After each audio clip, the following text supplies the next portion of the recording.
प्रमाणे यावर्षीही तुकाराम महाराजांच्या जयंतीच्या निमित्तानं आज खामगाव शहरामध्ये एक भली मोठी मिरवणूक निघाली आहे आणि आपण पाहतो की ही मिरवणूक खऱ्या अर्थानं तुकाराम महाराजांचे विचार पुढील पिढ्यांपर्यंत पोहोचले पाहिजे।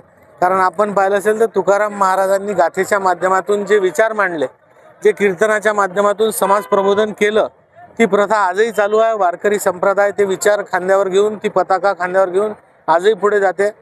पण पुढच्या पिढ्या संस्कारित झाल्या पाहिजे। पुढच्या पिढ्यांना तुकाराम महाराजांचे, ज्ञानेश्वर माऊलींचे विचार आत्मसात झाले पाहिजे, या दृष्टीने ही मिरवणूक काढली जाते।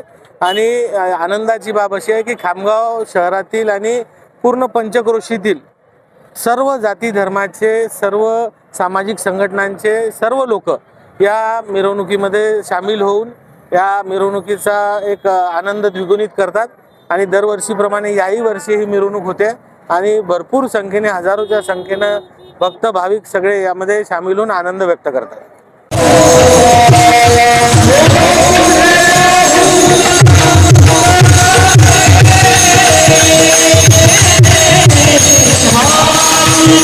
जगद्गुरु संत तुकाराम महाराजांची 2 फेब्रुवारीला जयंती उत्सव आम्ही मोठ्या उत्साहाने संपन्न करत असतो। या वर्षीही जगद्गुरु संत तुकाराम महाराजांची जयंती ही मिरवणूक काढून आम्ही समाजाचं जे कार्यालय आहे तिथून आम्ही निघून पूर्ण मेन रोडनी आणि याचा समारोप हा 6 नंबर शाळेमध्ये होत असतो।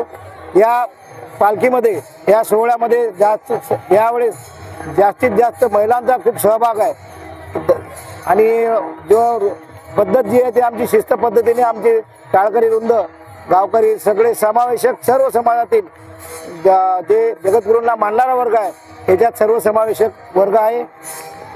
या कार्यक्रमाला येणाऱ्या सर्व समाजाच्या भाविकांचं आम्ही मनपूर्वक स्वागत करतो।